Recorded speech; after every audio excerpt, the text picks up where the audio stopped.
Welcome, welcome. I know it's been a little minute, but I'm here. I'm here. A lot's been going on. It's been like a couple months since I posted, but I'm here. A lot's been going on. I finally went to therapy. There's a lot of things that's been going on in this head. So I took an after work nap, and after work naps can be very dangerous, but this one was sufficient. Woke up at a timely man. I woke up at like 9:50, and I'm like, I was supposed to make one last night, but I'm like, we up, we here. Let's talk. Let's talk. So I went to therapy. I finally went. Woo! I finally went. It was. Let me get backstory. Leading up to it, I went through BetterHelp. I went through BetterHelp, and I was super excited. The process was super smooth. I appreciate them for that. They allow you to use your HSA. That was cool. I had to bring money out of my own pocket. Technically, it's still my money, but it's not my money because I only can use it for medical stuff. So I got a lot of money on there. So I'm kind of balling. So we can do multiple classes. You know what I'm saying? Went through BetterHelp. It was smooth. Process was super smooth.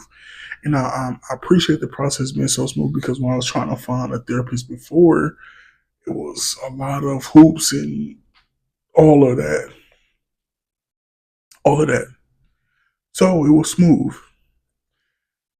It was for 6:30 p.m. on a Wednesday, last week Wednesday. So I'm excited. I'm having all these thoughts leading up to it. I was very optimistic one day. The next day, I'm like, this could be pointless. Do therapy actually work? You know what I'm saying? But then again, the day of, I'm getting butterflies. So I'm saying to myself, I actually care. And I've been trying to be intentional. So I'm like, I actually care. I'm getting nervous. Okay. Get to the point at 6 o'clock. She hit me with the, hey, can you call me really quick? I'm like, six o'clock. We're supposed to be meeting at 6:30. What possibly can we be talking about? She hit me with the hey boo. She hit me with the hey boo. She was like, hey, I gotta speak somewhere really quickly. Can we reschedule for 8:30? Now, I just told you these thoughts that I'm having. I'm just like psyching myself up. I'm ready for 6:30. And she was like, do you want to reschedule for another day or 8:30? I said, we can do 8:30. The reason I said 8:30, where I'm at in my life right now, I don't want to fight for anything. I'm tired of fighting. So if a hardship come up or a stumbling block come up, I'm immediately uninterested. But I've been trying to prove to myself that we actually can complete something. I set little goals just so I can prove to myself that I actually am trying. You know what I'm saying? So I said we can do 8:30. From 6:30, so from that conversation at 8:30, I'm just over here frustrated a little bit. I'm like, this is a red flag. And then when I get there, no disrespect to her. She seems like a cool lady. I don't think that she is for me. She's not the therapist for me. I know in the beginning of the first class, you're supposed to explain or introduce yourselves, this and that. It just doesn't seem like the conversation was engaging. Like, you know what I'm saying? But I was very engaged. I was trying. I tried. I tried. I'm trying to help. I'm trying to get this help. I'm trying to have this therapist help me to with this trauma and this pain that I'm feeling. You know what I'm saying? And a friend asked me, she's like, why you went with a woman? And I'm just like, I'm used to women. And sometimes with men, older men, it's just when me not have a relationship with my father, sometimes it can be triggering. And I'm trying to get an explanation for that. But sometimes I just with older men, I don't know. I just don't know. So I went with comfortability. But since I got to get a new therapist, I've been thinking about going the men route just to tackle that. And once I can put more into words and I can re-elaborate what I mean, I just don't know why I just I don't know. Let me get back to that. Let me get back to that. But the conversation was cool. I just feel like I was just talking, and then it just I mean I was talking, but it just I never knew what people meant when they said I got to get a new therapist. I didn't know what people meant by that. Like this wasn't the right fit, but I understand it just wasn't the right person for me. This wasn't the right person for me. So wish all the best to her, but I'm moving forward. That was last week. I took a little break because I'm just like, it kind of overwhelmed me a little bit. And I'm just like, hold on. Let's just take a step back before we try to find somebody else. But I'll keep you updated on that. Keep you updated on that. I just been chilling. I just been chilling. Um, I've been falling back into this stuck in the house stuff where it be long days at a time. I'm just in the crib. It's comfortable here. I love my apartment. But I need to get out more. I got out more I touched some grass. I made a video. I touched some grass um, Saturday, and it was amazing. I touched a basketball I shot a basketball for the first time in a while, and I just want to continue to get out, let the sun hit me. Um, not to let my thoughts consume me. But I just like to be in the house. It's comfortable. I get my rent's worth. You know what I'm saying? But I understand the problem of I've never been this big, bro. I've never been this big, and I used to be so like I used to love being outside and things like that. But so much happened into my life where I just want to be inside. I control everything that happened here, and God is trying to get me out of having control and letting Him be in control. Let me explain this. Everything has been closing in on me. Everything's been closing in on me. I could explain more of one thing that closed in on me that stopped me from masturbating, but I'm not comfortable yet explaining that yet. Just yet. We'll come back to that. Um, Everything been closing in on me, and I'm I have no sense of control. One of the things that I deal with is I have a lot of pride.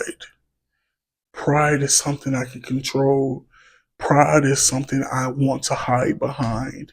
Pride helps me from not looking like a fool, even though I look like a fool. But I got pride there. I can hide behind pride. God is tearing down everything.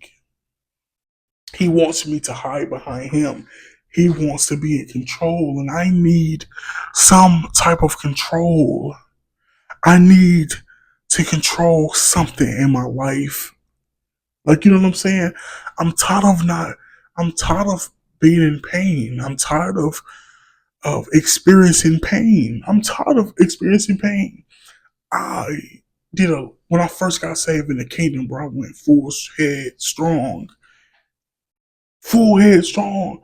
Everything He wanted me to do, I was doing. I got so much hate and dislike from the people in the church. You know what I'm saying?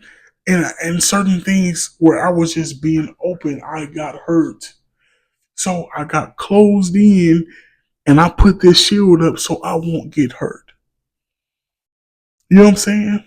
Certain things that I feel like God hurt me with, even though I was wrong and I was looking at it differently, I feel like I got hurt from it. And He's trying to let His ways be my ways be His ways. And I have to follow this standard And it's a lot for me, bro. It's a lot for me.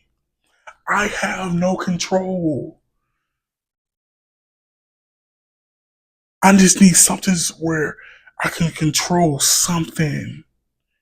You know what I'm saying? I hope y'all can understand this. I just want something that I can control. Something that, you know what I'm saying? And when I'm in the house, I can control what happens in this house. I can control who can come in, who can come out. You know what I'm saying? I just need some type of control. But when I was walking to the bus stop, this got to be circa 2018, 19, where God was giving me a message. I was walking to the bus stop, we talking like me and you could be talking face to face. He's talking to me.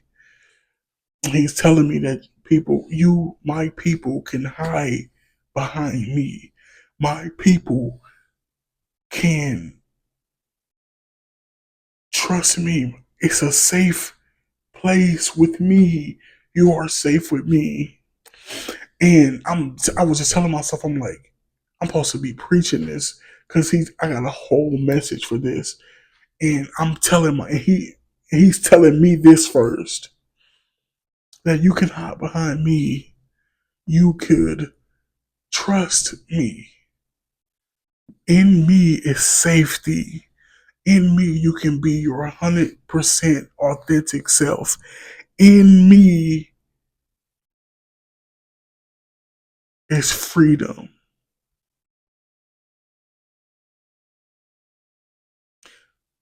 So as I'm getting to the process of dying to myself, bro, I'm letting this control go because everything, I want to be married, bro. I want to speak in tongues. That's my dream, to speak in tongues, to hear God, me saying the heavenly language and I can hear his voice. I think hearing God's voice is the most precious thing that ever happened to me. And it got taken away from me because of the decisions I made, you know what I'm saying, of me being in sin. But hearing God's voice is the most precious thing that ever happened to me. I want to be married. I want my best friend. I want somebody to consistently touch me. I want somebody to rub my stomach. I want somebody to be loyal to me and to be my friend. I want to have kids. I think I will. I don't think I will. I'm not confident being a good husband because I lack so many things. But I think I will be an amazing father. I think I will be an amazing father. So it's a lot on my mind, bro. And this is the first time we talked in a while. I don't want to consume you, but I want to say this before. Um, with my siblings and friends around me, I've learned I have to relearn them in the new season that they're in, or the new season that we're in. And specifically with my mom, my sister, and my brother, that's the four. We've been through the fire together. I trust them with my soul, and I would do anything for them. For my brother, I didn't really have to relearn him because I've been around him. We stopped living together since 2022, so I know him. And he's frequently around. My sister moved to Tennessee in 2017 with my mom. Me and my mom have a reoccurring relationship, and me and my sister as well. But I had to take the time to learn my little sister again, or who she was, and my interpretation of her grew even more, of how amazing the person that she is. She is a gem. My brother is a gem. My mama is a gem. If I was sitting with God at the foundation of the earth, he asked me who I want my siblings and my mama to be, I would choose them every time. I would choose them every time. And I'm learning more about her. We have the same type of humor. I learn more about her heart and the way she think about things. And she is truly amazing. I am grateful for her being my sister. And I took the time out. It's still a process. I'm taking that time out to relearn her and to understand her point of views. We experience similar things, traumas together, and it's so cool and hurtful to hear her side of that particular trauma. But I'm doing the dirty work. I'm the oldest, and I love experiencing her. I love experiencing my brother and my mama. I love, I love it. It's not a chore to me. It's I prefer them. So this is where I'm at right now. I promise I'm not gonna take 4 months off again. I'm gonna continue to post because I got a lot on my mind, bro. I love you so much. I appreciate anybody that watches my videos and allow me to express myself. And they reach out to me and said I helped them. And one more thing, shout out to my dog. I know he gonna watch this. Ace off that Ave, my brother. I met him on TikTok. Shout out my dog. I love the hat I wear all the time. I love you, bro. I'll talk to y'all later. Bye.